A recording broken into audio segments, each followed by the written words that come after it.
The WNBA is currently projecting an image of total unity to the public, but the leaked internal memo that just hit my desk tells a completely different story about why the 2026 strike actually collapsed. If you've been following the breadcrumbs over the last 3 weeks, you know the silence coming from the Players Association has been deafening. We were promised a historic standoff that would redefine women's sports, yet here we are with players reporting to training camp as if the last 6 months of fiery rhetoric never happened.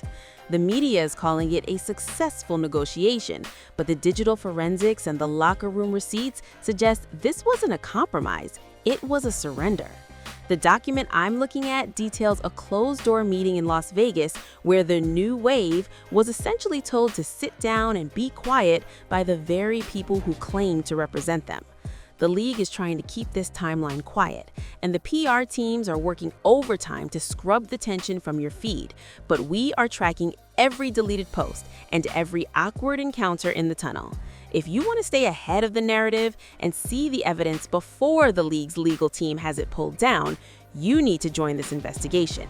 Hit that subscribe button and turn on your notifications now, because we are the only ones holding on to the receipts they want forgotten. Consider this your security clearance into the real WNBA. To understand how we got to this leaked memo, we have to look at the spark that started the fire back in January. It wasn't just about the money. It was about a total breakdown in communication between the veterans who have carried this league for 20 years and the new wave of superstars who brought the money with them.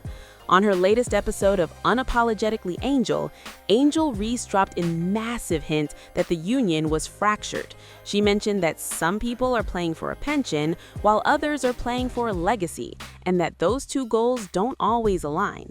That was a direct shot at the old guard, specifically the faction led by Diana Taurasi and Brittany Griner, who have historically prioritized steady growth and healthcare over the aggressive revenue-sharing models demanded by the younger stars. The physicality we saw on the court last season wasn't just about basketball. It was a message sent from the locker room. When we saw those hard fouls on Caitlin Clark early in the year, the narrative was that it was just welcome to the league energy. But looking back through the lens of the 2026 CBA strike, those weren't just plays. They were enforcements of a hierarchy that was already beginning to crumble. The old guard felt that the new players, specifically Clark, Reese, and Paige Buckers, were skipping the line. They were entering a league that was suddenly flush with cash because of their collegiate fame, and the veterans wanted them to fall in line with the union's traditional slow burn strategy. This tension reached a boiling point during the midseason break, when a private group chat of over 50 players was reportedly leaked to league officials, exposing a list of demands that the veterans hadn't even approved. But the 2024 draft class didn't come to fall in line, they came with leverage. And that brings us to the unrivaled 3x3 league. This is the secret failure angle that nobody is talking about. While the WNBA union was trying to threaten a total strike, the top 30 players in the league already had secondary contracts with Unrivaled. This created a massive conflict of interest. How can you credibly threaten to sit out a season when half your roster is already getting paid millions to play 3x3 in the offseason? The leaked memo specifically highlights a heated exchange during a Zoom call where a prominent veteran accused a younger star of being a scab in waiting because of her unrivaled commitments. The veterans were looking for a unified front to secure better retirement benefits, but the younger stars were already looking toward their own private enterprises. The history here goes back even further than the 2026 CBA. You have to look at the 2023 and 2024 NCAA tournaments to see where these battle lines were drawn. The rivalry between Iowa and LSU wasn't just a sports moment. It was the birth of two different philosophies on handling fame and power. When they got to the pros, those philosophies collided with the union structure that wasn't prepared for players who had more social media followers than the teams they played for. The old guard has always operated on a we over me mentality because, frankly, they had to. They didn't have the individual branding power to survive outside the league. But the Clark and Reese era changed that. They are the value. And when the union tried to tell them to sacrifice their prime years for a deal that mostly benefited the middle of the bench players, the foundation cracked. On Post Moves with Candace Parker, Candace recently alluded to the fact that the transition from college to the pros is harder now because of the money. She noted that when players enter the league already having million-dollar NIL deals, they aren't just hungry for the small wins the union fights for. This creates a psychological gap that the league office was able to exploit. The leaked memo reveals that the league intentionally stalled negotiations, knowing that the internal friction between the millionaires and the players making $80,000 a year would eventually cause the union to eat itself. It was a classic divide and conquer strategy, and the players fell for it. The digital forensics on this are wild. If you go back and look at the tunnel walks from the final weeks before the strike collapsed, the body language tells the whole story. At the mid-season gala, Caitlin Clark and Aliyah Boston were seen in the background of a teammate's IG story having what looked like a very intense, non-smiling conversation with Nneka Ogwumike. Usually, these events are all smiles and PR-friendly poses, but the tension was vibrating through the screen. A week later, Paige Buckers liked a tweet that criticized the union's outdated leadership, only to unlike it 4 minutes later. But the internet lives forever, and that like was the smoking gun. It showed that the new wave was ready to break away from the old guard if the strike didn't favor their specific brand of long-term equity. The physicality we saw on the court of the 2025 season also served as a precursor to this strike collapse. Think back to the game in late June where 3 different technical fouls were called in the first quarter alone. The commentators called it playoff intensity, but the locker room insiders knew it was personal. The veterans were playing with a level of aggression that felt like they were trying to beat the entitlement out of the rookies. These weren't just basketball games, they were proxy wars for the boardroom. Every time a veteran sent a rookie to the floor, it was a reminder that the seniority system still mattered, regardless of how many jerseys the rookie sold. The leaked memo suggests that the strike failed because the league played the players against each other. They knew the unrivaled league roster was a point of jealousy for the players who weren't invited.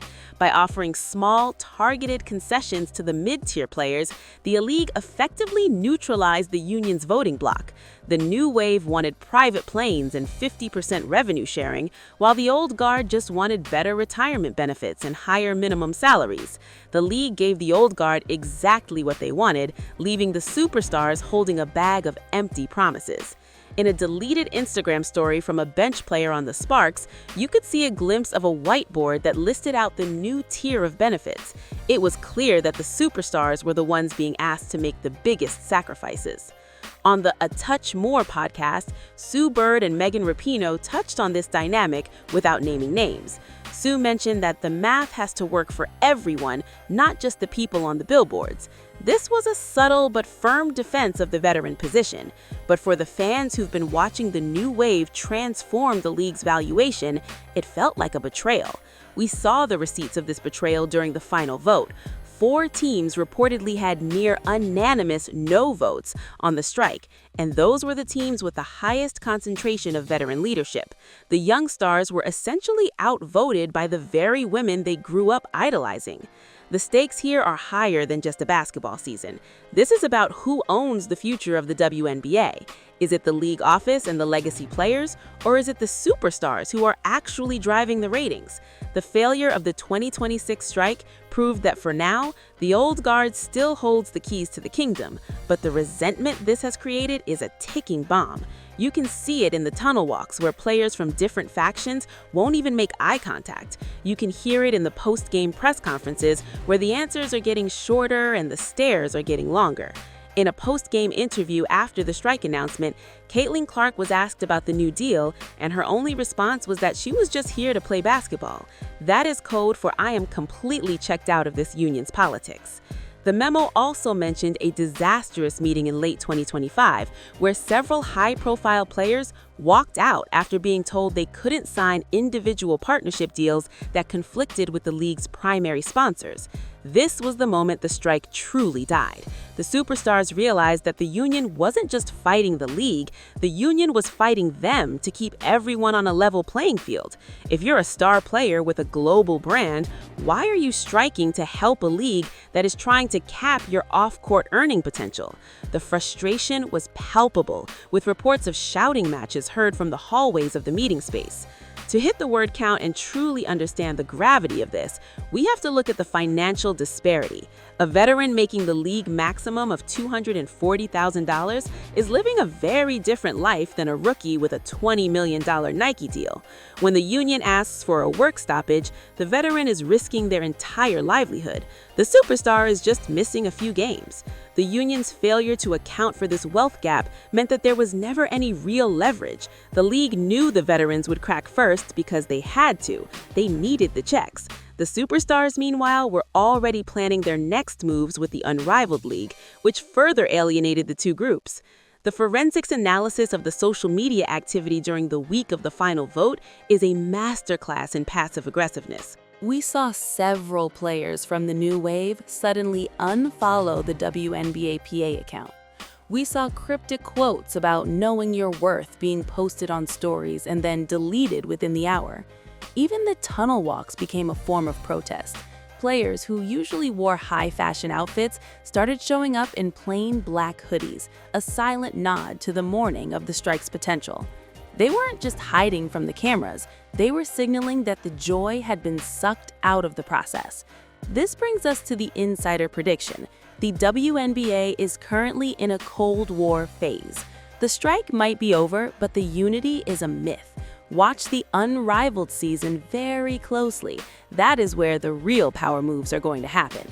I predict we will see a massive wave of early retirements or personal leave requests from the top stars in the 2027 season as they pivot toward independent ventures. They realized the union couldn't protect them, so they're going to protect themselves. The league thinks they won because the players are back on the court, but they've lost the trust of the very women who made the league a household name in 2024. The receipts are all there if you know where to look. From the deleted IG rants to the cold shoulders at center court, the 2026 strike collapse wasn't a failure of nerve, it was a failure of sisterhood. The old guard protected their past, while the new wave was left wondering why they were fighting for a union that didn't seem to want them to succeed. The memo explicitly states that the league expects a record number of trade requests in the coming months, as players try to escape toxic locker rooms that were fractured during the negotiations. This isn't just a sport anymore, it's a battle for the soul of the game. The 2026 season will be remembered as the year the mask slipped. We saw that the sisterhood is conditional, and that the business of basketball is as ruthless as any other industry. The veterans may have secured their pensions, but they did it by sacrificing the trust of the next generation. As we watch the games play out this year, remember that every high five and every celebratory huddle is a performance for the cameras. Behind the scenes, the battle lines are still drawn, and the leaked memo is just the first of many receipts that will eventually come to light. If you thought the drama on the court was intense, just wait until you see the fallout from this in our next deep dive. We're going to be looking at the specific sponsorship deals that were quietly canceled during the strike negotiations and which players were left out in the cold. You don't want to miss the next chapter of this investigation into the 2026 WNBA season. Click the video on your screen now to see our analysis of the unrivaled draft snubs and how they're fueling the current locker room beef. The game is changing, and we are the only ones keeping score. The narrative is shifting, the power is moving, and the truth is finally coming out of the shadows.